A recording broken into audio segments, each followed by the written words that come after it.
Hi hello नमस्कार मंडळी, मी प्रीती कोळपे स्वागत करते माझ्या आजच्या नवीन एका ब्लॉगमध्ये। तर आज मी घेऊन येत आहे नवीन एक रेसिपी।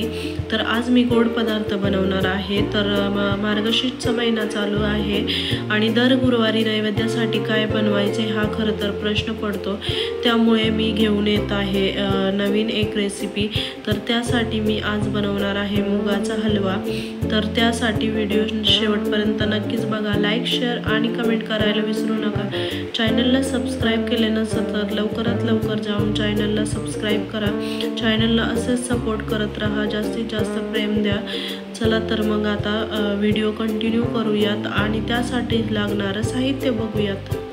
मुगाचा हलवा बनवण्यासाठी मी इथे मुगाची डाळ 2 तास भिजवून घेतलेली आहे। आता ती आपण मिक्सरला बारीक करून घेणार आहोत। इथे ड्राय फ्रूट्स घेतलेले आहे, इथे अर्धी वाटी साखर घेतलेली आहे आणि इथे गावठी गाईचे तूप घेतलेले आहे गावरान। तर चला तर मग आता ही डाळ आपण मिक्सरला बारीक करून घेऊयात।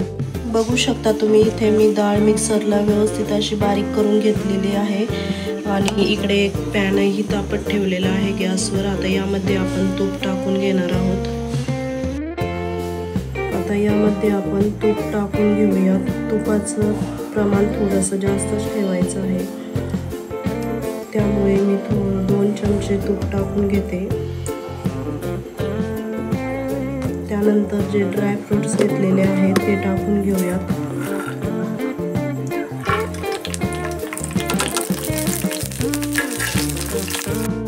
आता यामध्ये आपण 1 चमचा रवा टाकून घेणार आहोत।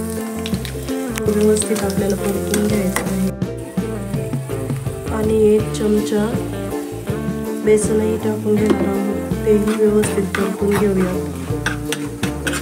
त्यानंतर जी डाळ बारीक करून घेतलेली आहे ती आपण यामध्ये टाकून घेणार आहोत आणि व्यवस्थित परतून घेणार आहोत। बघू शकता ही जी डाळ घेतलेली आहे ती आपण व्यवस्थित परतून घेऊयात।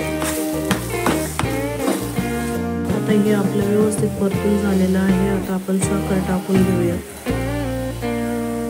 इथे आता आपण साखर मिक्स केलेली आहे, शिजण्यासाठी थोडंसं पाणी टाकून घेऊया।